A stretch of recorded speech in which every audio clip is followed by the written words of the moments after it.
Buenas noches a todos. En honor al tiempo vamos a arrancar. Hoy le toca, para los que no me conocen, soy la doctora Altamirano Marcela. Me toca presentar al doctor Muchastegui Marcos. El doc es jefe de servicio de cardiología del Hospital Privado Universitario de Córdoba. Y hoy al doc le toca dar la parte de cateterismo cardíaco. Así que, Marquitos. Bueno, gracias Marce. Bueno, como siempre es un placer estar participando del trianual. Así que bueno, me toca darles la primera parte que es angiografía coronaria. Vamos a ver un poquito de todo lo que es la parte divertida de la hemodinamia o de la cardiología intervencionista. Y la segunda parte un poco de cateterismo derecho que puede parecer un poco engorroso, pero lo vamos a hacer divertido también. Así que vamos con la primera parte y hablar un poquito de lo que es la angiografía coronaria. Con esta frase, ¿no es cierto?, que fue acuñada por Cournant, ganador del Nobel allá en la década del 50 por sus estudios en hemodinamia y en cateterismo, que él decía que ya allá por la década del 50 el catéter cardíaco es la llave en la cerradura, es lo que nos permitía abrir un, una cerradura, una puerta a un montón de cosas que en ese momento era principalmente lo que era la patología valvular, pasó a ser después la patología coronaria, y hoy es patología valvular, coronaria, imágenes y un montón de cosas que con un simple pinchazo podemos acceder y solucionar. Siempre me gusta dar un poquito de historia al principio. La historia, digamos, del cateterismo cardíaco empieza allá por los 1800, 1844, donde el fisiólogo Claude Bernard empezó con sus primeros experimentos para medir presiones intracavitarias en caballos. Él accedía a los caballos y él sabe que por una vena él llegaba a las cavidades derechas, por una arteria llegaba a las cavidades izquierdas y tomaba presiones. En 1870, Adolf Fick desarrolla lo que es su fórmula de output cardíaco, en donde él sostenía de que, digamos, el consumo de una sustancia por parte de un órgano estaba dada por el flujo de esa sustancia y la diferencia que había entre la entrada y la salida de la sustancia. Entonces, adaptando esa fórmula y despejándolo y usando el oxígeno, nosotros hemos tomado la fórmula de Fick para obtener el output cardíaco, el gasto cardíaco, siendo que por la fórmula de Fick despejada, el output o el gasto es igual al consumo de oxígeno sobre la diferencia arteriovenosa del mismo. En 1929 se considera lo que es el primer cateterismo en humanos y fue hecho, digamos, fue realizado por un residente de urología bastante inquieto que se llamaba Werner Forsman, que él, por una disección antecubital, pudo insertarse un catéter, que en este caso era un catéter de, digamos, un catéter Foley, un catéter para urinario, y llegó hasta las cavidades derechas. Y para probarlo, él subió fumando, dicen, la historia, esto es la historia, subió fumando a la sala de rayos X, y esta es la primera placa o el primer registro radiográfico de un cateterismo en humanos. Ahí está el catéter, que no es una sonda urinaria, y que llega a las cavidades derechas. Y él describió esto como una vía de acceso, sobre todo para pacientes que necesitaban drogas inotrópicas vasopresoras en pacientes en shock. Fue eh, suspendido de su residencia, fue mandado al ostracismo. Así todo él siguió desarrollando algunos proyectos y en 1956 comparte el Premio Nobel de Medicina con Cournant y Richards por sus estudios con cateterismo. En 1940, Cournant es el que desarrolla la técnica de cateterismo derecho, y para medir el gasto cardíaco él utilizaba la fórmula de Fick. En ese momento todavía no estaba el catéter de Swan-Ganz y no se podía hacer termodilución. En 1950 ya hay los primeros reportes de cateterismo cardíaco por vía retrógrada. ¿Qué quiere decir esto? Se accede a una arteria femoral, una arteria humeral, y por vía retrógrada se llegaba a la raíz de aorta y se realizaban los primeros cateterismos, principalmente ventriculografías. No se realizaba cateterismo coronario. 1953 el doctor Seldinger desarrolla su técnica de acceso percutáneo, por lo cual la técnica, digamos, de disección quedaba, no digamos obsoleta, pero la facilidad de la técnica desarrollada por Seldinger rápidamente hizo que nos olvidáramos de la técnica de la disección del vaso sanguíneo para acceder al mismo. Errar es humano, dice el dicho. Y este es el doctor Sons en su sala de cateterismo. Él estaba realizando un cateterismo, una ventriculografía en un paciente con una patología valvular. Y en el momento de la inyección, el catéter sale del ventrículo izquierdo y con tan mala o buena fortuna se enclava en la coronaria derecha. Y todo el contraste que debería haber sido digamos, instilado en el ventrículo izquierdo fue a parar a la coronaria. En ese momento la sala de cateterismo se paralizó, más allá del paciente que puede haber tenido una pausa significativa. Yo creo que todos los médicos y el personal no médico de la sala entraron en paro o en una situación presincopal porque nunca habían visto una coronaria con esta técnica. Al ver que el paciente no se murió, tuvo apenas una pausita, no hizo grandes complicaciones, el doctor Sons empezó a desarrollar la técnica de cateterismo coronario y en 1959 son las primeras publicaciones acerca de cateterismo coronario por vía retrógrada. Y esta es la foto o la imagen, digamos, la reproducción del primer cateterismo donde se ve el catéter como se enclava en la coronaria derecha. Y ya a partir de ahí empezaron a desarrollarse con más rapidez los instrumentos que hoy en día tenemos para hacer los cateterismos coronarios, entre ellos los catéteres. Se desarrollan catéteres que son más específicos para el acceso a la coronaria izquierda y la coronaria derecha y evitar de esa forma una gran maniobrabilidad y toqueteo del arco aórtico. Este es el doctor Judkins, que es el creador o el que patentó los famosos catéteres Judkins de derecha y de izquierda, y el catéter de cola de chancho, pigtail, que sirve para hacer, digamos, inyecciones de alto flujo de contraste, de alto volumen, en cavidades grandes, como ventrículo izquierdo, aorta o inclusive vasos, digamos, vasos de miembros inferiores. Y en la década del 70, otro joven visionario suizo, el doctor Andreas Gruenzig, desarrolla lo que es la primera técnica de angioplastia. Y acá lo vemos presentando su humilde póster en un congreso del American Heart en 1976, donde él describe sus primeros pacientes y él cuenta, porque hasta el momento para lo único que se hacía la coronariografía era para hacer el diagnóstico de enfermedad coronaria y llevar a ese paciente a cirugía de bypass. Ya se había desarrollado la cirugía de bypass. Pero este tipo pateó el tablero y dice, yo voy a hacer cateterismo y con un baloncito dentro del catéter voy a abrir esa arteria por un pinchazo sin tener que abrir el pecho. Y eso fue lo que él desarrolló, la técnica de la angioplastia.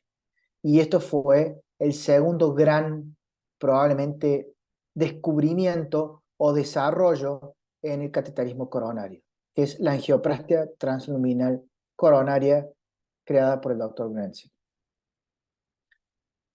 Entonces, fíjense, acá está el doctor Gruenzig con su catéter, en la punta tenía una guía y un baloncito, y este es el primer paciente que él dilata una descendente anterior proximal. Fíjense, en septiembre del 77, lo estudia 2 días después y la arteria estaba permeable y con buen calibre, y lo estudia un mes después y la arteria estaba permeable y con buen calibre. Entonces, paciente que antes iba a cirugía de bypass pasó a ser el primer paciente angioplastiado y vivió muchos años más.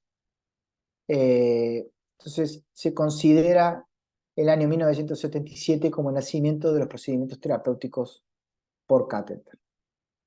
Bueno, ahora, bien, ya hablamos un poquito del desarrollo del cateterismo cardíaco, de la angiografía coronaria. ¿Qué necesitamos para hacer un cateterismo cardíaco o angiografía coronaria? Bueno, primero que necesitamos es un angiógrafo. ¿Y qué es un angiógrafo? Es un arco en C. ¿Qué quiere decir esto? Que tiene un tubo de rayos X. Este tubo de rayos X libera, ¿no es cierto?, radiación ionizante, rayos X, que atraviesan el paciente y son captados por un intensificador que está por encima. Este intensificador lo que hace es convertir esa señal de rayos X en una señal eléctrica, que esa señal eléctrica finalmente es lo que yo veo en los monitores. Y al principio era en películas, era una película analógica. Hoy en día, después de, digamos, ya hace más de 20, 30 años, ya no hay más películas, se hace todo vía digital. ¿Qué me permite a mí este arco en C? Poder acceder a distintas proyecciones. ¿Y por qué es importante esto? Porque tenemos que recordar que las arterias coronarias, el árbol coronario, es una estructura tridimensional. Y yo lo que hago en el angiógrafo es transformar una estructura tridimensional en una estructura bidimensional, o sea, no tengo profundidad. Y como vamos a ver más adelante, si yo no soy capaz de reconocer distintas proyecciones para obtener la mejor imagen y de esa forma describir la lesión, me voy a quedar corto y puedo obviar o subestimar lesiones coronarias o lesiones de cualquier arteria. Entonces, las posiciones del intensificador son en base, digamos, uno nomencla la posición en base a la posición del intensificador y no del tubo. El tubo es lo amarillo, el intensificador es lo azul. Entonces, si el tubo está abajo y el intensificador arriba, es una vista anterior. Si está al revés, es posterior. Si el tubo está a la derecha, es una lateral derecha. Si el tubo está a la izquierda, es una lateral izquierda. Y si está en posiciones oblicuas, tanto derecha como izquierda, se lo llama oblicua derecha, oblicua izquierda. Y la angulación también es craneal o caudal. Craneal si el intensificador está hacia la cabeza, caudal si está hacia las piernas. Y yo puedo combinar posiciones del intensificador. ¿A qué me refiero? Que puedo hacer proyecciones caudales oblicua derecha o craneales oblicua izquierda o craneal anteroposterior, caudal anteroposterior, la posición que yo quiera para obtener la mejor imagen de la lesión coronaria que voy a tratar de ubicar. La otra cosa que uno tiene que tener en cuenta es la importancia de la columna con respecto al catéter. Si el catéter está sobre la columna, yo hablo de una posición anteroposterior. Ahora bien, si el catéter está, digamos, si la columna está a la izquierda del catéter, voy a hablar de una posición oblicua izquierda. Y si la columna está a la derecha del catéter, voy a hablar de una posición oblicua derecha. Entonces, cuando veamos las angiografías que tengo para mostrarles, van a ver ustedes que se ve el catéter, se ve la columna, y en base a la posición donde esté la columna, con respecto al catéter, yo voy a saber si la posición es oblicua izquierda u oblicua derecha. Y craneal caudal, de acuerdo también al diafragma y a, bueno, a la posición, digamos, o al desarrollo de la arteria. Entonces, columna a la derecha, oblicua derecha, columna a la izquierda, oblicua izquierda, columna al medio, anteroposterior. ¿Está claro? Bien. Y esto es lo que yo les quería mostrar, o lo que yo les quería hacer hincapié cuando hablábamos de las posiciones del intensificador. Ustedes fíjense este lápiz, ¿cierto? Que con una linterna arriba, el lápiz hace una sombra. El lápiz tiene la misma melladura, ¿no es cierto? Este es el mismo lápiz en distintas posiciones. Y ustedes fíjense, de acuerdo, la lámpara siempre va a estar arriba, pero de acuerdo a la posición del lápiz, cómo la melladura es distinta. Si yo tengo la lámpara perfectamente perpendicular, el haz de rayos X, o el haz del rayo lumínico en este caso, perfectamente perpendicular a la lesión, voy a ver que es una lesión significativa. Ahora bien, si yo tengo el arco o el haz de rayos más tirando a una proyección oblicua, a la lesión, no a la arteria, voy a ver que esta lesión probablemente sea no significativa, cuando en realidad es significativa. Y fíjense, si yo acá tiro los rayos paralelos al lápiz, no voy a ver la lesión. Y acá lo mismo, ¿cierto? Si yo tengo una lesión excéntrica, si yo la veo, digamos, perpendicular a la lesión, voy a ver una sombra plana, y si yo lo veo en forma, digamos, transversal, voy a ver la lesión excéntrica. Por eso que es muy importante obtener varias proyecciones de un vaso sanguíneo para de esa forma poder caracterizar bien la placa y no quedarme corto o perderme la lesión. Todo depende del punto de vista. ¿Tá? Relación estructura-intensificador. Tengo la linterna, que es mi haz de rayos X, tengo el cuerpo y el intensificador arriba, que es como si fuera el techo. Si yo tengo el cuerpo, y ustedes pueden hacer la prueba con una linterna en su casa, si yo tengo el cuerpo cercano al intensificador, voy a ver una imagen mucho más nítida y adecuada, digamos, al tamaño, o sea, lo más cercano al tamaño de la imagen, digamos, de la estructura original. Ahora bien, si yo acerco la estructura a los rayos, el intensificador va a captar una estructura mucho más difusa y más grande que el tamaño normal.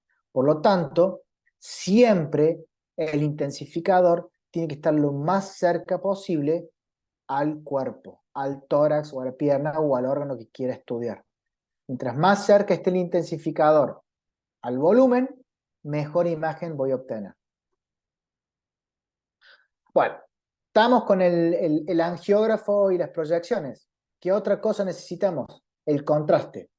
Contraste uno lo minimiza, dice es contraste, pero ha tenido también un largo trayecto. Hemos empezado, digamos, la osmolaridad plasmática normal es de 270, 275, 300 miliosmoles kilo.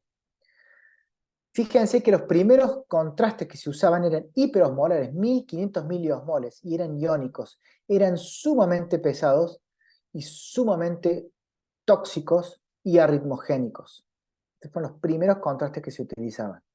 Por lo tanto, había que hiperhidratar al paciente, mucha precaución con arritmias, los pacientes hacían paro dentro de la sala, era bastante engorroso. Y hasta no hace mucho se usaban contrastes hiperosmolares.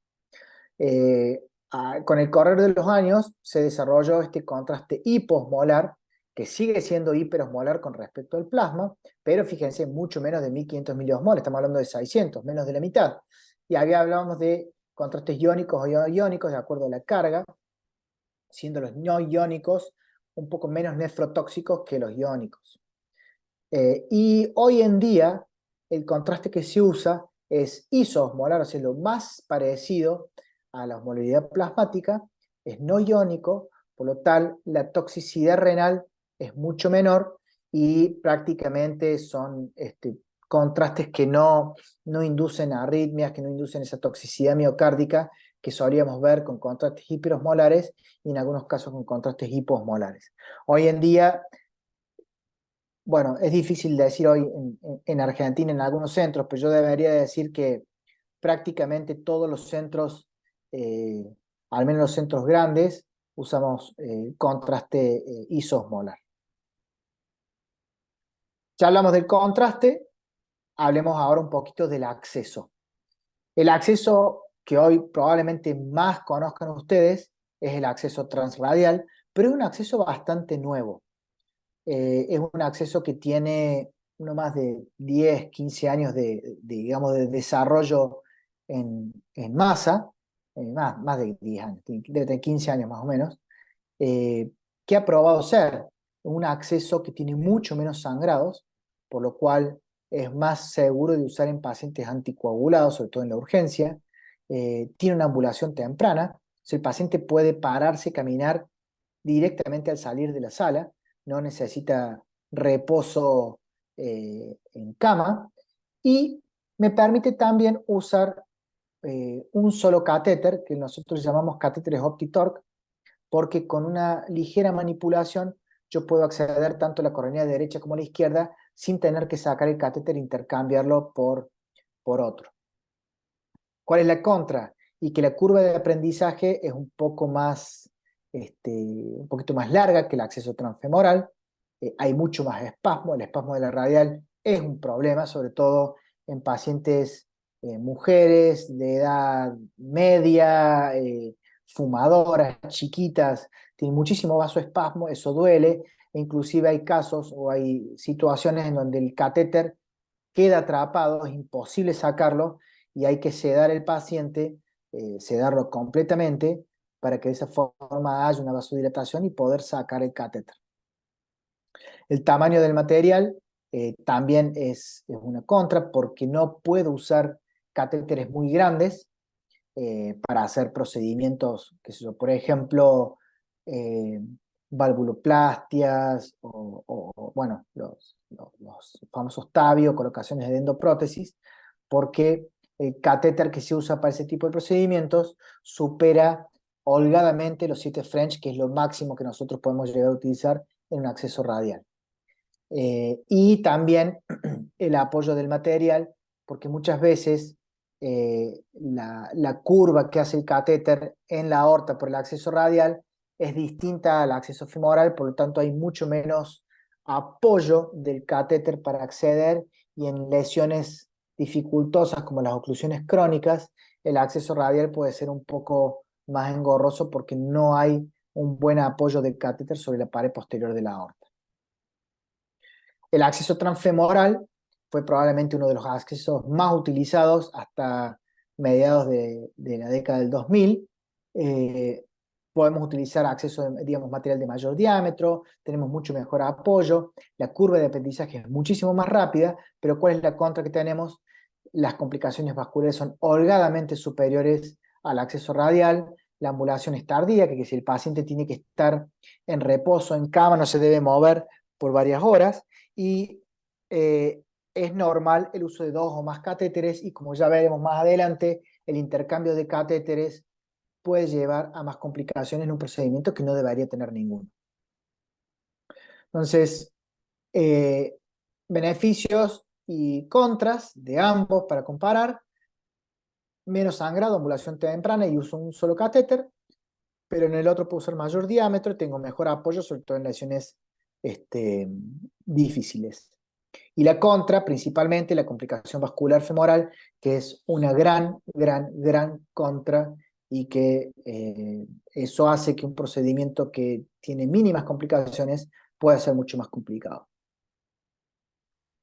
Pero como hemodinamista tenemos que tener entrenamiento en ambos accesos, porque no es raro de tener que intercambiar en el medio del procedimiento y tenemos que ser bastante duchos en ambos accesos. Esto es un análisis de accesos en donde vemos que el acceso radial es ostensiblemente mejor en mortalidad, complicaciones cardiovasculares, sangrado mayor, complicaciones vasculares mayores, pero en la tasa de infarto y de ACV prácticamente comparte la frecuencia con el acceso femoral. Los catéteres diagnósticos, como habíamos hablado recién, los catéteres que más utilizamos nosotros para los estudios coronarios son los de 7, 6 y 5 French, y el catéter OptiTorque, que es para acceso radial, como el Tiger, el Jackie, Amplatz, los Jatkin izquierdo, derecho, y los catéteres multipropósito y mamarios suelen ser catéteres más de uso de tipo femoral. ¿Qué es lo importante de acá? Que nosotros sabemos que 1 milímetro equivale a 3 French.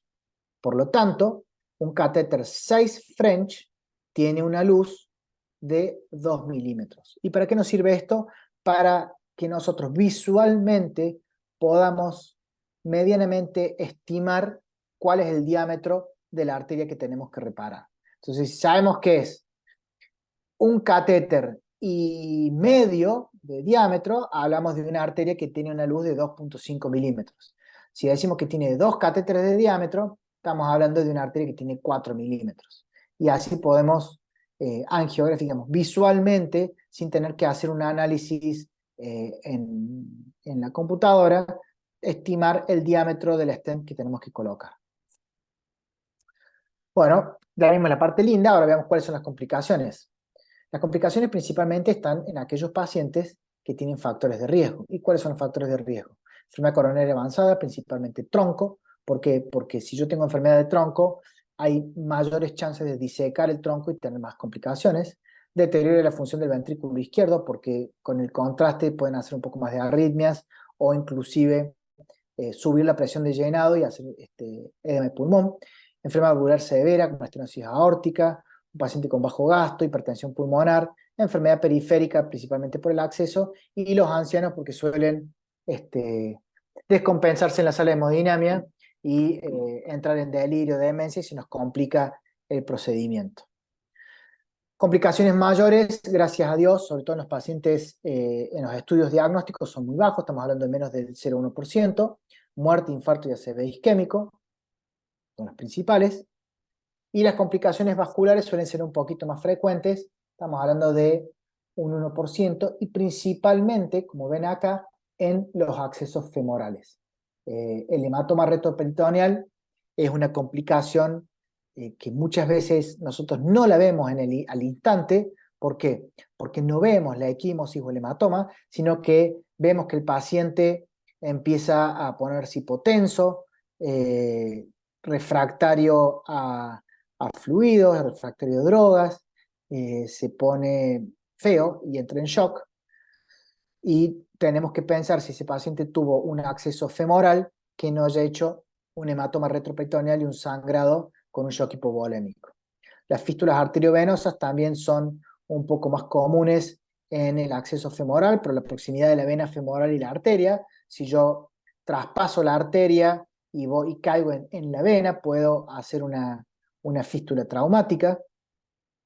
Pseudoneurismas también, sobre todo en punciones bajas, o sea, punciones por debajo del ligamento inguinal, principalmente en la femoral superficial, y la trombosis arterial también suele ser una complicación, gracias a Dios, no muy frecuente, pero a tener en cuenta.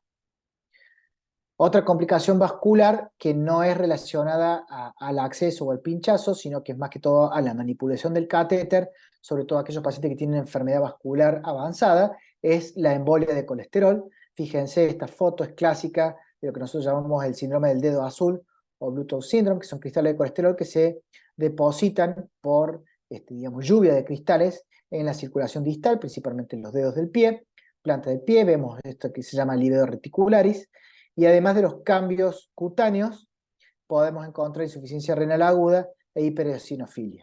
Si yo encuentro esa tríada de insuficiencia renal aguda, hipereosinofilia y lívido en un paciente que ha tenido un cateterismo reciente, dentro de las 72 horas, lo más seguro que sea una embolia de colesterol y, bueno, no sea una cosa linda. Inclusive hay pacientes que no terminan de recuperarse.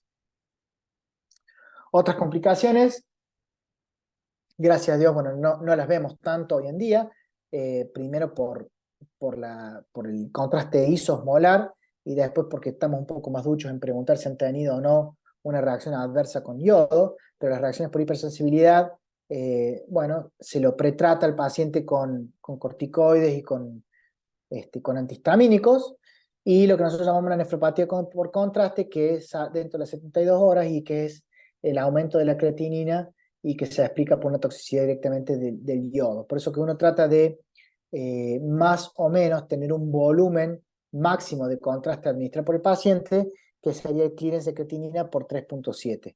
Ese sería más o menos el volumen máximo que yo le debería administrar a un paciente por estudio. Y el tratamiento para la nefropatía por contraste, lo único que se ha probado es la hidratación, la hiperhidratación. Se estima más o menos un 1.5 mililitros kilo hora, o sea, a pasar eh, en, digamos, las horas correspondientes. Un paciente de 100 kilos, por ejemplo, le tendría que pasar 1,5 litros en una hora. Y ese sería el tratamiento. Arritmias, bradicardias, bloqueos, como dije recién, el contraste isosmolar nos ayuda mucho y ya casi no vemos algunos bloqueos, sobre todo cuando inyectamos en coronaria derecha, cuando hacemos una inyección de la rama conal de la coronaria derecha, puede el paciente hacer un bloqueo importante y que requiera el uso de atropina o de algún otro medicamento vasoactivo. Indicaciones de cateterismo: clase 1, síndrome coronario agudo con elevación del ST, síndrome coronario agudo sin elevación del ST de alto riesgo, enfermedad coronaria, sospecha de angina de alto grado, una clase funcional 3-4, pruebas funcionales de alto riesgo, un monto isquémico de más del 10%, dilatación ventricular, múltiples defectos, taquicardia ventricular polimorfa, si no puede excluir isquemia por un estudio no invasivo, prequirúrgico de reemplazos valvulares en pacientes con riesgo, porque si ya le abro el pecho, directamente le puedo poner un puente arterial o venoso, y la insuficiencia cardíaca con angina o anormalidades regionales. Clase 3, o sea, no está indicado si el paciente no lo desea. Dice que no son candidatos a revascularización, no tienen por qué ser estudiados. No se debe hacer cateterismo por screening. Si el paciente presenta síntomas inespecíficos y no tiene una prueba de esfuerzo, tampoco está indicado el cateterismo. Pruebas de esfuerzo de bajo riesgo tampoco debería estar indicado. Si yo tengo una cámara gamma asintomática con un monto isquémico de 1 o 2%, no hace falta estudiarlo, porque probablemente no tenga una lesión significativa, o si la tiene es una rama distal, el paciente está asintomático, no va a entrar en insuficiencia cardíaca ni se va a morir. Tengo que tratarlo médicamente. No está indicado en cirugías no cardíacas que no son candidatos a revascularización por comorbilidades, y no está indicado por el score de calcio. Un score de calcio con un Agatston, qué sé yo, significativo, un Agatston de 30, 60, no tiene ninguna indicación de hacerle un cateterismo si el paciente no está sintomático. Otras contraindicaciones: fiebre, infección no tratada, anemia severa, un desbalance hidroelectrolítico, sobre todo hipercalemia, sangrados activos severos, hipertensión descompensada, toxicidad digitálica, las reacciones en contraste sin pretratamiento o un ACV en curso. Y acá vamos a ver algunas imágenes. Por ejemplo, esta es, fíjense el catéter, lo que yo les decía, está sobre la columna, por lo tanto es una proyección anteroposterior de la coronaria izquierda, es una proyección anteroposterior con inclinación caudal, el intensificador está hacia las piernas. Como yo sé esto? Porque no veo el diafragma, no lo veo con claridad, y aparte porque, bueno, distingo acá principalmente lo que es la arteria circunfleja y un poco de la descendente anterior, principalmente lo que es el tercio proximal. A diferencia de la anteroposterior craneal, en donde yo voy a ver desplegada toda la arteria descendente anterior y voy a ver un manojo de arterias de ramas que son las circunflejas y ramas diagonales altas. ¿Ven la diferencia? Intensificador hacia la pierna, veo principalmente todo lo que son los segmentos proximales y circunfleja. Con una orientación más craneal veo segmentos distales y principalmente descendente anterior. Acá tengo una proyección oblicua izquierda con orientación caudal, que es la famosa vista de Spider. Fíjense, la columna está a la izquierda del catéter, veo el tronco, veo la descendente anterior acá y veo la circunfleja. Esta es una proyección muy buena para ver tronco y bifurcación. La proyección oblicua izquierda, L es oblicua, es izquierda, perdón, R es derecha. Entonces, oblicua izquierda, L, con angulación craneal, veo, fíjense acá se ve en lo que yo les decía, el diafragma, veo el tronco, veo la arteria descendente anterior cayendo, la columna a la izquierda del catéter, y veo la circunfleja. Entonces, de vuelta, ustedes ven que acá en proyecciones caudales veo principalmente, o puedo distinguir mejor, lo que son segmentos proximales y tronco, y en las proyecciones craneales veo mucho mejor todo lo que son los segmentos distales y principalmente descendente anterior. En una proyección oblicua derecha, R, caudal, ¿cierto? La columna está a la derecha del catéter, veo bien la circunfleja, el tronco, veo acá una diagonal alta, una rama bisectriz, y veo el tercio proximal con nitidez de la descendente anterior, pero el tercio distal lo veo todo mezclado, por lo cual no es una buena proyección para ver lesiones en tercio medio y distal de arteria descendente anterior. Mientras que la proyección craneal oblicua derecha es una muy buena proyección para de vuelta ver tercio medio y distal de arteria descendente anterior, ver un poco del tronco, pero no es buena para ver lo que es circunfleja y ramas marginales. Entonces, la columna está a la derecha del catéter, veo el diafragma, proyección craneal. Y estas son proyecciones oblicuas puras, una proyección izquierda en la coronaria derecha, ¿no es cierto? Fíjense, columna a la izquierda del catéter, inyecto, una buena proyección para ver segmento proximal, ¿cierto? Segmento medio, segmento distal, pero no veo la descendente posterior, mientras que en la oblicua derecha puedo ver mucho mejor lo que es el segmento medio de la coronaria derecha y descendente posterior. Y en una proyección con una angulación un poco más craneal, antero-posterior craneal, puedo ver bien desplegada la descendente posterior rama de la coronaria derecha. Y fíjense, antero-posterior, la columna y el catéter están bien relacionados. ¿Está claro el tema de la columna, el tema del diafragma y el catéter? Bueno, voy a interpretar eso como un sí. Si no, Hay voy a una empezar pregunta a... después, Marcos, pero es sobre Dale, ya eh, terminamos y vamos a las preguntas. ¿Y este qué es? A ver, ¿quién es? ¿Quién me dice que estamos viendo acá? A ver quiénes están. A ver si hay alguno de los míos. Eh, veamos. Está el doctor Ricardo Venencia. A ver, Ricardo, ¿qué vemos acá?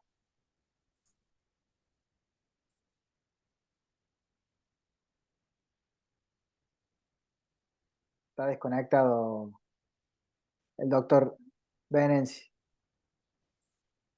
a ver, otro. Pueden ir escribiendo en el chat si quieren también. A ver, el doctor Emilio Singerling también está conectado ahí. ¿Qué vemos acá? Puede ser, esto es una proyección anterior-posterior, ¿no? Muy bien, pero ¿qué estamos viendo? Eh, yo veo como dos, no sé, dos o tres catéteres, Dos pero no veo catéteres. ninguna Muy arteria bien. coronaria. No, muy bien. Porque este es un catéter, fíjate qué tiene en la punta. ¿Lo alcanzás a ver? Esta burbujita. Un balón, Muy puede ser un Joan bien. Gans. Exactamente, este es un catéter de Swan-Ganz, fíjense, un acceso femoral, ven la cava inferior, ¿cierto? Entra a la aurícula derecha, cruza el ventrículo derecho, sube por arteria pulmonar y se enclava en la rama pulmonar derecha. Excelente, muy bien. Bueno, y creo que concluyendo, la arteriografía coronaria provee información específica de la presencia o ausencia de enfermedad coronaria, sigue guiando decisiones acerca del tratamiento y revascularización en pacientes con enfermedad coronaria, no perder de vista las complicaciones más frecuentes, que son los sangrados, hematomas, pseudoneurismas y sangrado rectoperitoneal. Las complicaciones mayores son poco comunes, menos del 1%. Los catéteres diagnósticos están designados para canalizar coronarias, graft, y permiten la manipulación y el avance sin tener una gran deformación. Y la circulación coronaria se visualiza usando proyecciones anguladas con inclinaciones caudales o craneales. Y para recordar también, 6 French equivalen 2 milímetros. Acuérdense, un French, los 3 French es 1 milímetro, 6 French 2 milímetros, la posición de la columna, el diafragma, los segmentos proximales se ven mejor en proyecciones caudales y los segmentos distales en proyecciones craneales. Y por supuesto, siempre pensar de antemano qué intentamos buscar y no ir a la mancha ancha. Bueno, gracias. Vamos a ver. Ahí había una pregunta que estaba interesante, la de Emilio. Pregunta sobre el test Sí. de Allen en los accesos radiales. Si se hace Se siempre hacía, o se si no hacía, sirve. sí sirve. La verdad es que al principio se hacía, inclusive se hacía el test de Allen modificado con el oxímetro de pulso, y si no había un test de Allen negativo, o sea que había un test de Allen que era positivo, quiere decir de que la arteria radial estaba ocluida, no se usaba ese miembro. Hoy en día, digamos, sabemos que la vasculatura a nivel de, digamos, palmar y dorsal de la mano es bastante profusa. Tenemos la arteria interósea, tenemos la cubital, por lo tanto, no hacemos Allen, sino que palpamos pulso. Si tiene pulso, se hace. Y si no tiene pulso, se busca otro acceso. Pero sí, al principio hacíamos Allen. Después se vio que no cambiaba mucho el pronóstico, más allá del pulso. Bien, esa solita Bien, pregunta. gracias. Bueno, muy bien. Che, ¿quieren que nos tomamos 5 minutos y vamos a la próxima o largamos con la próxima y terminamos un poquito más temprano? Ustedes eligen. A ver qué contesten. Si no, hacemos todo ahora y terminamos más temprano. Dejamos tomar 2 mates. Yo decido. Vamos ahora y terminamos más temprano. Seguimos, dicen. Seguimos. Bien, perfecto, me encanta. Vamos a ver. Bueno. Dame un segundo.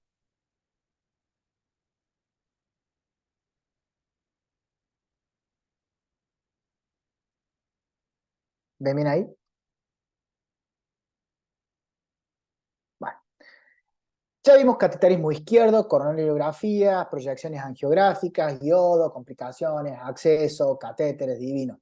Ahora vamos a hacer un poco más de ciencia, que le gusta a la doctora Altamirano, que es el cateterismo derecho. ¿Cuál es la diferencia? Que acá hay que pensar. Cateterismo derecho, y esto es lo que yo siempre le digo a mis residentes, no es pasar un catéter y mirar los números que me tira el monitor, sino que implica mucho más, implica un análisis de curvas, implica razonar un poco, implica pensar y hacer un diagnóstico mucho más de, digamos, de escritorio que el cateterismo izquierdo, que requiere de mucho más habilidad manual. Por lo tanto, el cateterismo derecho es habilidad mental, el cateterismo izquierdo es habilidad manual. De vuelta, lo mismo, en 1844 y 1870 se desarrollan estas técnicas, presiones intracavitarias y la óptica cardíaca, que son dos grandes cosas que nosotros utilizamos en el cateterismo derecho. Y no es hasta, digamos, la década del 70, porque el cateterismo derecho se hacía con catéteres rígidos, había que hacerlo con mucha manipulación, en una sala de hemodinamia, con un angiógrafo, era un procedimiento que era engorroso de realizar, y el doctor Swan, una vez sentado en la playa, él vio cómo había una regata, una carrera de botes, y él vio cómo los botes se movían gracias al impulso del viento. Y se puso a pensar y dice, ¿cómo no aprovecho, digamos, en vez de una energía eólica, una energía cinética que me proporcione la sangre, para que me empuje el catéter hacia donde yo quiero? Total, dice, yo estoy haciendo un cateterismo anterógrado. A diferencia del cateterismo izquierdo, que yo voy contracorriente para llegar a las coronarias, acá en el cateterismo derecho yo voy a favor de la corriente. Entonces dice, si yo consigo desarrollar un catéter maleable, blandito, y que por algún artilugio me permita llegar a la arteria pulmonar, voy a simplificar el procedimiento. Y junto con el doctor Gans desarrollan lo que nosotros conocemos como el catéter de Swan-Ganz. Un catéter, ¿cierto?, que tiene que inicialmente tenía dos orificios, un orificio distal y un orificio proximal, y en el, digamos, en el extremo distal un pequeño balón, ¿no es cierto?, que se lo puede inflar, y eso permite que el catéter navegue, también ayudándolo, ¿no es cierto?, empujándolo, pero que navegue por el torrente sanguíneo y llegue a la circulación pulmonar prácticamente sin tener que manipularlo. Con decir que él transformó un procedimiento que se hacía pura y exclusivamente en una sala de hemodinamia a hacer un procedimiento que se realizaba en la cama del paciente en una unidad de terapia intensiva y solamente con un monitor. Prácticamente, chicos, para hacer un cateterismo derecho no se necesita un angiógrafo. Con solamente saber leer las curvas de presión y un catéter que sea, digamos, lo suficientemente nuevo como para poder navegarlo, el estudio se puede hacer en una cama de terapia intensiva o inclusive una cama de piso si yo tengo un monitor.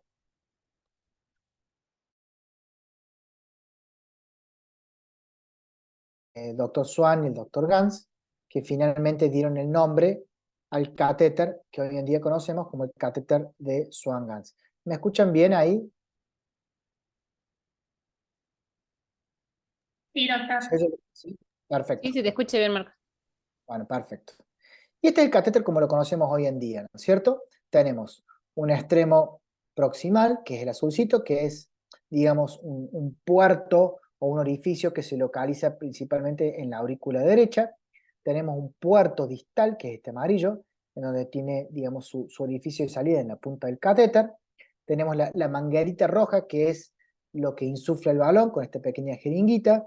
Tenemos, en algunos catéteres, tienen un puerto extra para la instilación de medicación o inclusive para, en algunos catéteres, poder pasar una guía de marcapaso y poder marcapasear a través de un catéter de Swan-Ganz. Y lo más interesante que tiene este catéter es que le adosaron este aparatito acá, o este conector, o este enchufe, que me permite hacer mediciones de gasto cardíaco por termodilución. Es decir, instilar una sustancia que está un poco más fría que la sangre para de esa forma poder medir, ¿cierto? Con este termistor que está en la punta del catéter, medir cuánto demora la sangre en volver a su temperatura normal luego de la instilación de agua a temperatura ambiente o fría. Hasta el momento del catéter de Swan-Ganz, todas las mediciones de gasto cardíaco se realizaban por técnica de Fick, con todas las limitaciones. O sea, pacientes que son anémicos no es un valor apropiado, hay que medir cuál es el consumo de oxígeno, nosotros directamente lo estimamos, pero para que sea bien hecho deberíamos tener, ¿no es cierto?, una campana de flujo y medir cuál es el consumo de oxígeno de ese paciente, cosas que con la termodilución nos ahorramos porque lo único que necesitamos es agua con hielo. Por lo cual es un gran catéter, es una gran invención y nos brinda muchísima información para el manejo hemodinámico del paciente. ¿Y qué vemos? Bueno, avanzamos el catéter, llegamos a la aurícula derecha y vemos la onda venosa de aurícula derecha con sus ondas A, que corresponde a la sístole auricular, la onda B, que corresponde a la sístole ventricular, y los valles X, que es cuando se cierra, digamos, la válvula tricúspide, y el valle I, que es cuando se cierra la válvula pulmonar y cuando se empieza a llenar el ventrículo derecho. Acuérdense que esto es un continuo, o sea que constantemente hay sangre en la aurícula derecha, pero se mide, digamos, las ondas de acuerdo a cómo se abra la válvula, cuando se cierra la válvula y cuando esté la contracción auricular. Si yo avanzo el catéter, voy a tener esta onda ventricular, que es la onda del ventrículo derecho, ¿cierto? Con su fase de contracción isovolumétrica, el pico sistólico, la fase de relajación isovolumétrica cuando se cierra la válvula pulmonar y la diástole, ¿no es cierto? Después de esta onda es lo que nosotros consideramos la fin de diástole, la presión de fin de diástole, en este caso del ventrículo derecho, ¿no?, que es justo antes de la fase de contracción isovolumétrica. O sea, cuando uno le diga cuál es la presión de fin de diástole del ventrículo derecho o del ventrículo izquierdo, si yo estoy haciendo un ventriculograma, o tengo un catéter en el ventrículo izquierdo, es después de la onda. ¿Vamos? No tomen el valor que figura en la pantalla. Se fijan en la pantalla dónde finaliza la onda y ahí calculan cuál es la presión de fin de diástole. En este caso, fíjense que esto es 0, 5, 10, tiene una presión de fin de diástole del ventrículo derecho aproximadamente en 12 milímetros de mercurio y tiene una presión sistólica del ventrículo derecho y aproximadamente entre sí, 20 y 25 porque fluctúa con la respiración, ¿no es cierto? Pero bueno. Si yo avanzo el catéter, voy a la arteria pulmonar, que veo la onda dicrótica, esto es lo que lo diferencia de la onda del ventrículo derecho, ¿cierto? Tengo una presión sistólica y una presión diastólica de la arteria pulmonar.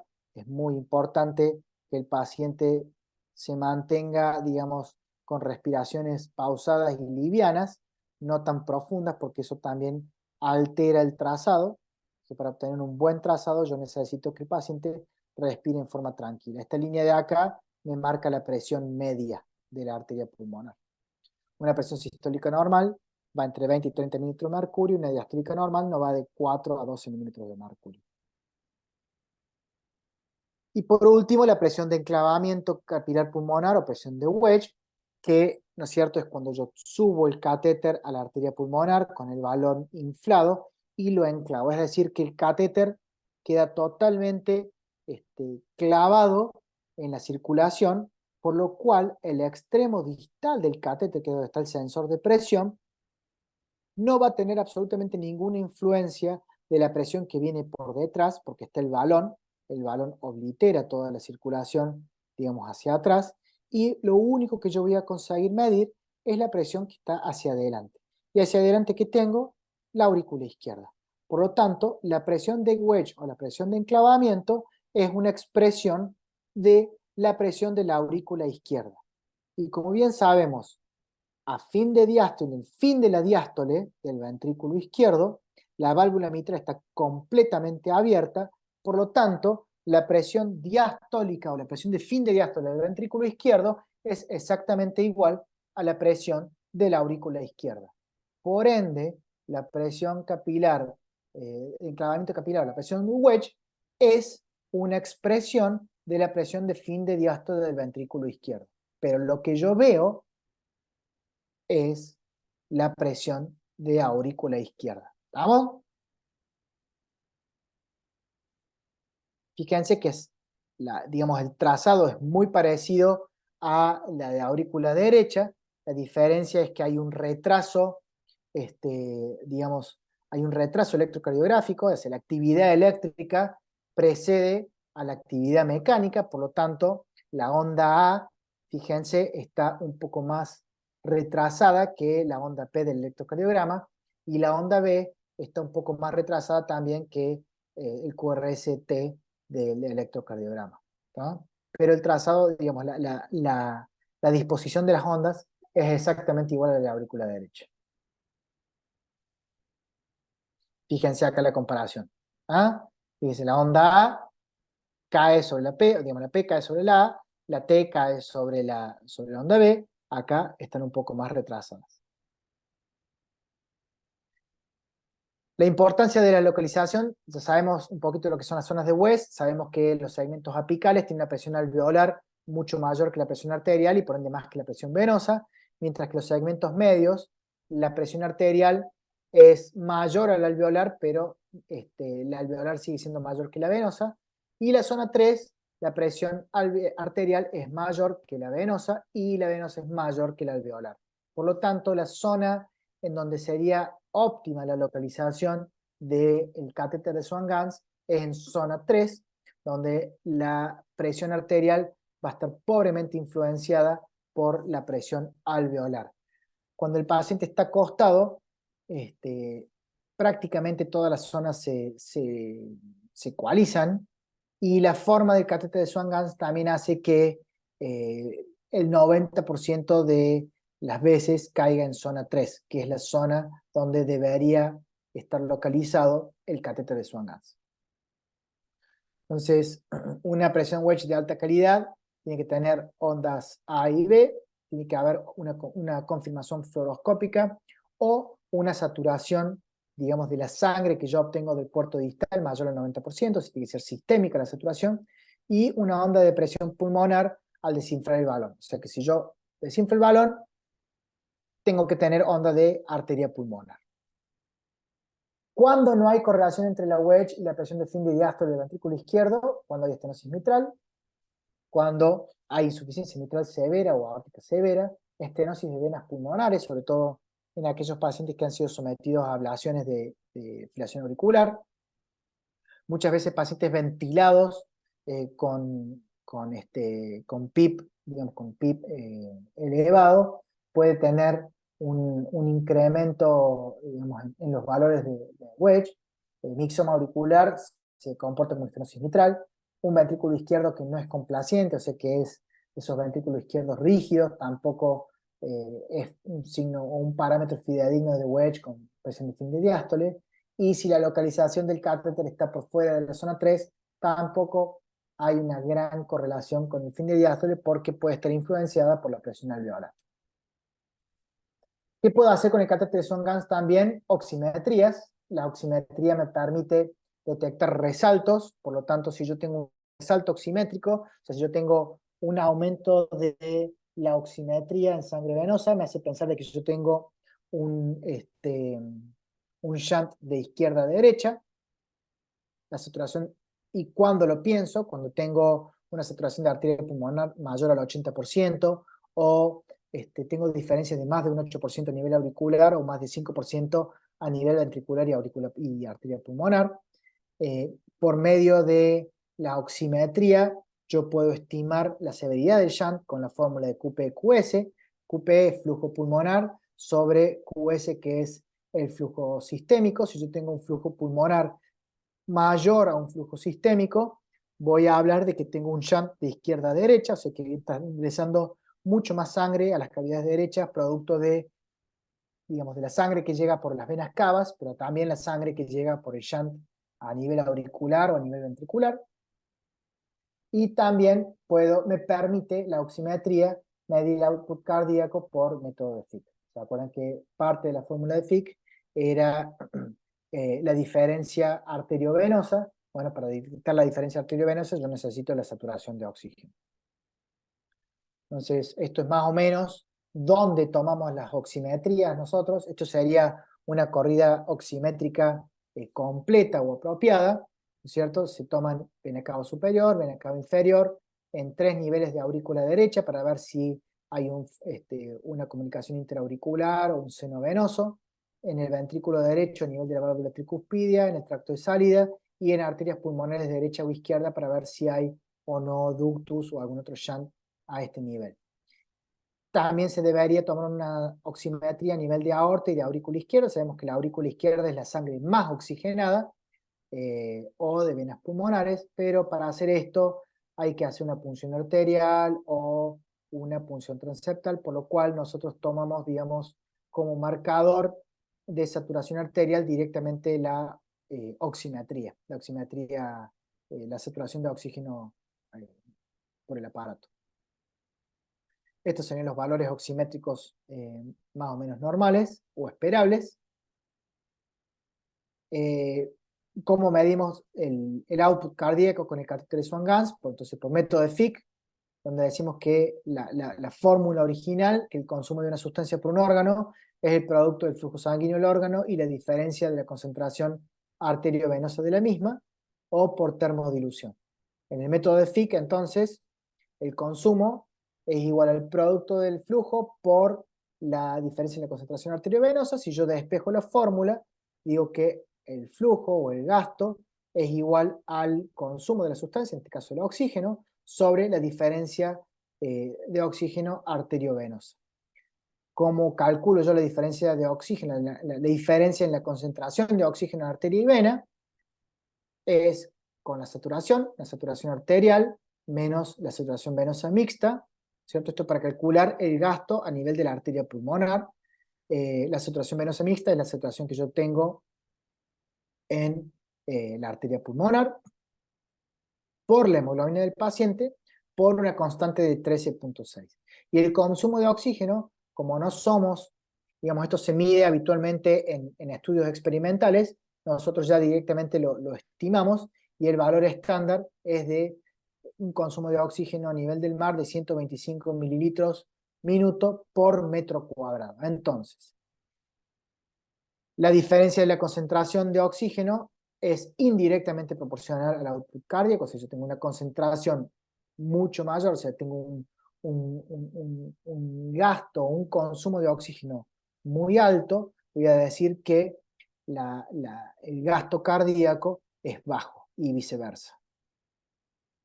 Si le ponemos valores de un paciente con una superficie corporal de 2 metros cuadrados, tiene una hemoglobina de 15, una saturación venosa mixta de 60, arterial de 99 y tiene un consumo asumido de 125 por metro cuadrado. Por lo tanto, si yo pongo esto en la fórmula, voy a tener que 125 por 2, porque acuérdense que es por metro cuadrado y el paciente tiene 2 metros cuadrados, sobre la saturación arterial 99 menos la saturación venosa de 0,60 por 15, que es la hemoglobina, por la constante 13,6, esto me da un gasto cardíaco por FIC de 3,14. ¿Está claro? Termodilución, como dije al principio, instila una sustancia que tiene una temperatura diferente, usamos temperaturas más frías que la de la sangre. El termostato está en el extremo distal, en el puerto distal del catéter. Instilo por el puerto proximal y veo en función de tiempo cuánto demora, digamos, la sangre en volver a su temperatura normal.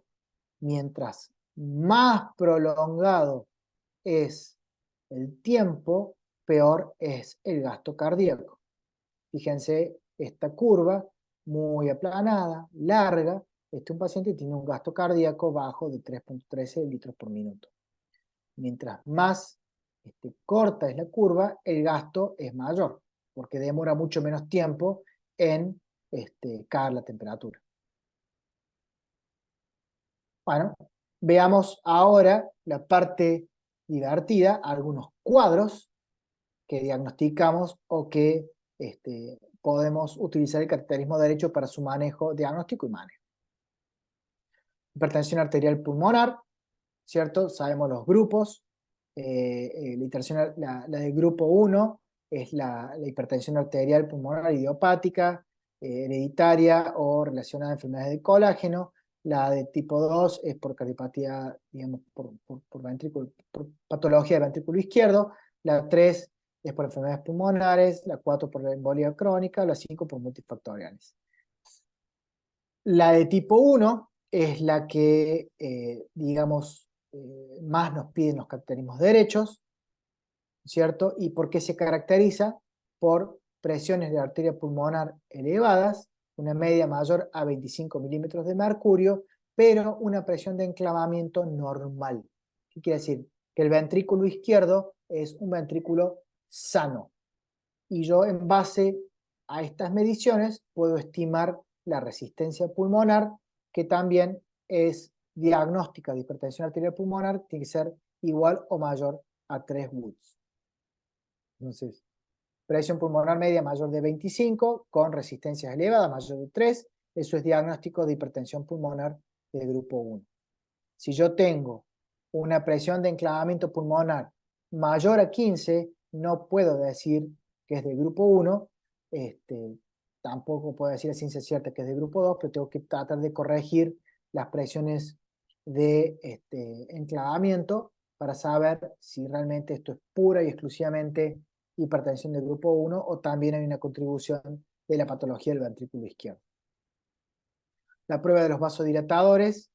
En el adulto no se usa con tanta frecuencia hoy en día porque sirve solamente para el tratamiento de la hipertensión pulmonar de grupo 1 con dosis altas de bloqueantes cálcicos. Hoy en día ya, digamos, el tratamiento con bloqueantes cálcicos por la hipertensión pulmonar no es un tratamiento que sepamos que prolonga la sobrevida, tenemos otras estrategias de tratamiento, inhibidor de prostaciclina, análogo, perdón, de prostaciclina o inhibidores de endotelinas, además de los vasodilatadores, mecanismos de acción de la guanidina ciclasa, como el sildenafil, el tadalafilo o el riociguat. Pero bueno, en algunos casos se usa, su óxido nítrico es lo más usado, pero también se puede usar adenosina o iloprost inhalado, que es un antagonista de endotelina, y consideramos una respuesta positiva cuando hay una disminución de la presión arterial pulmonar mayor a 10 milímetros de mercurio, alcanzando un valor absoluto por debajo de 40, pero teniendo en cuenta que el gasto cardíaco tiene que estar mantenido o aumentado. Si yo veo que el gasto cardíaco baja, ¿cierto? Que tengo una respuesta positiva de presión, pero baja el gasto cardíaco, esa respuesta vasodilatadora no es apropiada, por lo tanto, ese paciente no debería recibir bloqueantes cálcicos porque puede empeorar su falla cardíaca. En los niños con patologías congénitas sí se utiliza porque es una patología mucho más flexible, y para ver si cerrando los shunts, las comunicaciones interauriculares, comunicaciones interventriculares o ductus, el paciente puede tolerar y no entrar en hipertensión pulmonar severa o Eisenmenger con claudicación del ventrículo derecho. Taponamiento cardíaco. ¿Cómo hago el diagnóstico de taponamiento cardíaco? Clínico, ecocardiográfico y también hemodinámico, ¿no es cierto?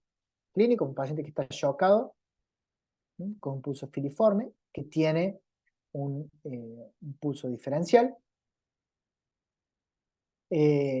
Ecocardiográfico, porque no existe taponamiento sin derrame pericárdico. Y hemodinámico, porque por medio de un catéter y por medio del comportamiento hemodinámico yo puedo estimar si este paciente o no con derrame pericárdico está entrando en taponamiento, tiene fisiología de taponamiento. Sabemos que el espacio pericárdico tiene aproximadamente 50 mililitros de líquido y hay una reserva pericárdica en donde yo puedo acumular unos 50, unos 75 mililitros más. Ahora bien, esta reserva es útil, ¿cierto? Hasta cierto punto. ¿Por qué? Porque si yo acumulo rápidamente ese líquido, puedo entrar en taponamiento, mientras que si yo ese líquido lo voy acumulando de a poco, en pacientes, por ejemplo, con patologías neoplásicas que van acumulando de a poco líquido, yo puedo duplicar o hasta triplicar la reserva pericárdica. Pero bien, yo llegando a un momento, esto es presión, esto es volumen y esto es presión, llegado a un límite específico, esto ya es un comportamiento logarítmico, quiere decir de que ya con muy poquito volumen, yo subo las presiones y este paciente entra en taponamiento. Entonces yo hasta acá, por debajo de la línea punteada, tengo derrame pericárdico, ya sobre la línea punteada tengo taponamiento. Y hemodinámicamente, ¿cómo se comporta el taponamiento? Yo sé que el corazón está influenciado, sobre todo las cavidades derechas, por la presión intratorácica. Cuando yo aumento la presión intratorácica, ¿cierto? Con la expiración, el flujo en cavidades derechas disminuye y se mantiene inalterado en cavidades izquierdas porque tiene poca implicación, tiene poco influencia por las presiones torácicas. Ahora bien, cuando yo bajo la presión intratorácica, por ejemplo en una inspiración, el flujo en cavidades derechas aumenta y de vuelta el flujo en cavidades izquierdas, como no está tan influenciado, permanece inalterable. Eso es lo normal. ¿Qué pasa en el taponamiento? En el taponamiento, cuando yo hago una inspiración, el paciente, como esto está, digamos, el corazón está prácticamente con poca posibilidad de relajarse y de recibir sangre porque está completamente, digamos, obliterado o está encasquetado por la acumulación de fluido, la única forma que entre sangre a las cavidades derechas es cuando baja la presión intratorácica. Y cuando baja la presión intratorácica, aumenta el flujo de sangre al ventrículo derecho y se produce este fenómeno de abombamiento, ¿cierto?, del septum hacia las cavidades izquierdas y a la vez una disminución de la entrada de sangre a la aurícula izquierda. Por lo tanto, en inspiración cae el output o cae el gasto cardíaco de cavidades izquierdas. Y por eso es que yo veo el pulso paradojal. En inspiración, cuando yo le voy tomando la presión arterial, en inspiración, la presión arterial no la siento, ¿cierto? Y cuando el paciente está expirando, yo siento el tuk, tuk, tuk, tuk, tuk. Inspira, pierdo el tuk, tuk, tuk.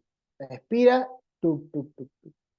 Y yo sigo desinflando el manguito hasta que finalmente las dos presiones, digamos, los latidos se escuchan bien, y esa diferencia es lo que yo le llamo el pulso paradojal, y si es más de 12 milímetros de mercurio, eso tiene un valor predictivo positivo alto y puedo hablar de un fenómeno de taponamiento.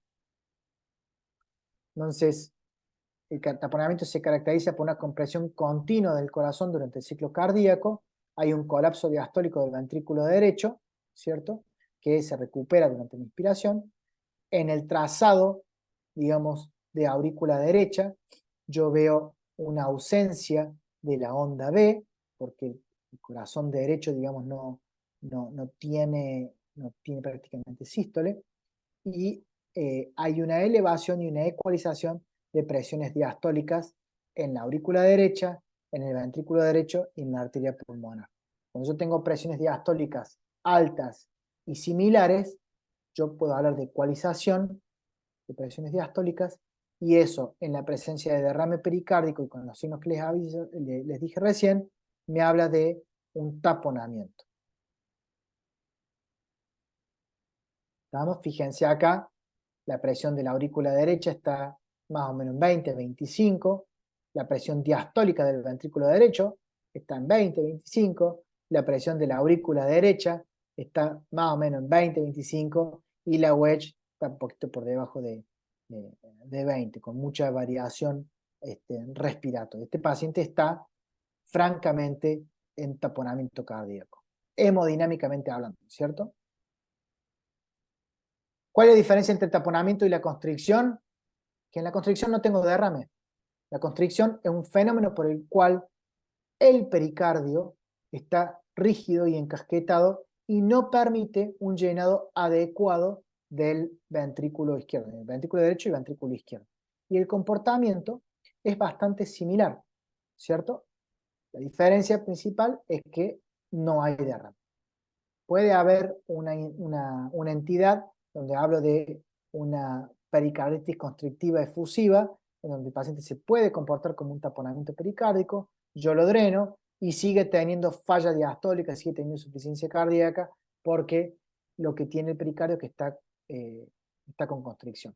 Entonces, ese es un fenómeno que también lo solemos ver en algunos pacientes, sobre todo que han tenido patología tuberculosa principal. La constricción pericárdica se caracteriza por una limitación del llenado diastólico, por un pericardio rígido. Otra cosa que quiero que les quede claro, tanto el taponamiento como la constricción son patologías diastólicas. ¿Ah? El ventrículo tiene una sístole que es normal, porque el músculo está sano, pero el problema es que el corazón no se puede llenar porque hay algo que impide una correcta relajación del ventrículo. El espacio pericárdico está aislado de los cambios intratorácicos, que quiere decir de que la diferencia de las presiones por inspiración o expiración, la presión torácica tiene poca influencia en el comportamiento del ventrículo, pero existe lo que nosotros llamamos una interdependencia ventricular, ¿cierto? Que, digamos, en inspiración yo tengo un aumento, sí, de la llegada de sangre a la aurícula derecha, ¿cierto? Por lo cual el ventrículo derecho abomba, y esto yo lo voy a ver en las ondas de presión cuando hago un cateterismo combinado, en lo que nosotros llamamos la interdependencia ventricular, donde veo una separación y una unión de las ondas de ventrículo derecho y ventrículo izquierdo con los movimientos inspiratorios. Los hallazgos hemodinámicos, como en el taponamiento, yo tengo presiones diastólicas elevadas. La diferencia es el patrón sí en el aurícula derecha de M o W, o sea, tengo un rápido descenso del valle I. ¿Por qué? Porque acá no hay tanta, no hay tanta, no hay, no, es que no hay, no hay trastornos de, digamos, del vaciado de la aurícula derecha del ventrículo. El ventrículo está encasquetado, entonces todo lo que le llega lo libera, y por lo tanto, cuando se abre la válvula tricúspide, tengo un valle ahí, tengo un llenado ventricular muy rápido, pero ahí nomás se llena, entonces la onda ahí se corta en el momento. Hay poca variación respiratoria en la presión auricular derecha, la raíz cuadrada en la onda de llenado ventricular. Hay muy poca separación diastólica entre ambos ventrículos, el ventrículo izquierdo y el ventrículo derecho.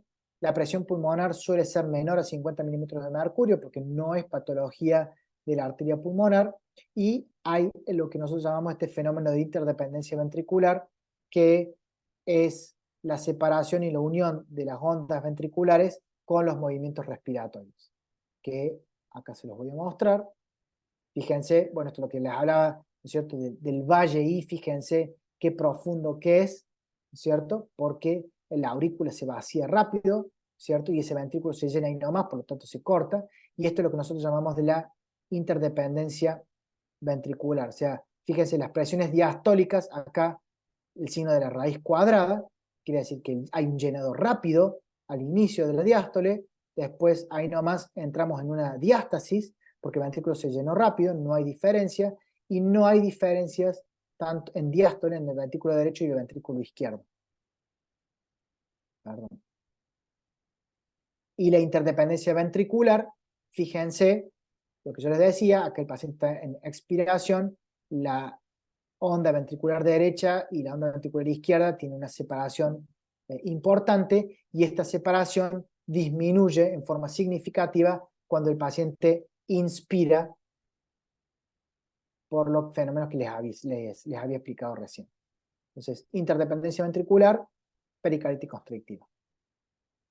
Mientras que la cardiopatía restrictiva tiene un comportamiento bastante similar a la pericardite constrictiva, pero la diferencia es que no hay un problema en el pericardio, sino que el problema radica pura y exclusivamente en el músculo del miocardio. Un miocardio rígido, miocardio chico, aurículas grandes, ¿cierto? Esto es clásico de patologías como, por ejemplo, la amiloidosis, ¿ah?, donde tengo ventrículos chicos, gruesos, aurículas gigantes. El famoso, en ecocardiograma vemos el signo de Mickey Mouse, son las dos aurículas grandes abajo y la cabecita arriba, que son ambos ventrículos, y se caracteriza también por alteraciones del llenado diastólico con función sistólica preservada. Un ventrículo no complaciente que tiene presiones de llenado significativamente elevadas, y el comportamiento hemodinámico es similar a la constricción pericárdica con algunas diferencias sutiles. Las presiones diastólicas están elevadas en ambas patologías. La onda M o W en el llenado auricular derecho también es similar. Hay poca variación respiratoria en la aurícula derecha. El signo de raíz cuadrada es igual. Hay más de 5 milímetros de separación diastólica en ambos ventrículos, a predominio del ventrículo izquierdo. Puede haber presión pulmonar por encima de los 50 milímetros de mercurio. ¿Por qué? Porque hay patología del ventrículo izquierdo, hay elevación de presiones de llenado ventricular izquierda, por lo tanto puedo tener hipertensión pulmonar, sobre todo del grupo 2, y hay concordancia en las presiones ventriculares, o sea que no hay interdependencia ventricular. ¿Ah? Fíjense acá, la onda, ¿cierto?, M o W en el trazado de aurícula derecha con un valle I profundo, el signo de la raíz cuadrada en la presión, digamos, en el trazado del ventrículo derecho, presiones pulmonares elevadas, a diferencia de la constricción pericárdica, y cuando hago el cateterismo combinado, o sea, que tengo un catéter en el ventrículo izquierdo y un catéter en el ventrículo derecho, tengo concordancia en inspiración y expiración, o sea, las ondas no se juntan, no hay interdependencia ventricular. Esto es restricción miocárdica, o cardiopatía restrictiva. ¿Ah? Fíjense, y acá está la separación diastólica que hablábamos recién, a predominio del ventrículo izquierdo. Bueno, quedó claro, no los aburrí mucho con cateterismo derecho. ¿Preguntas? Pongo mi camarita. Muy linda la clase. Yo me declaro fan del ventrículo derecho, así que. Y ¿Preguntas? tiene sus cosas interesantes.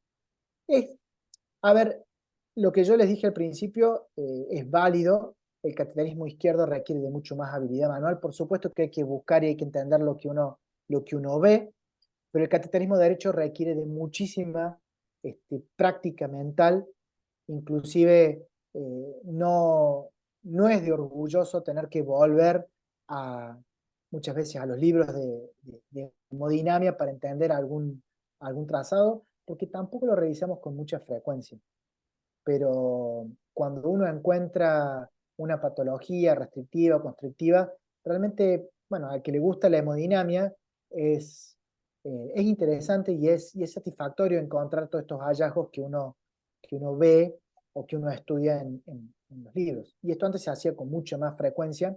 Hoy en día se le da poca bolilla por cuestiones de tiempo de sala y, ¿no es cierto? Sí. y reembolso, pero hay que hacerlo, hay que pensarlo, y si lo hacemos hay que hacerlo bien.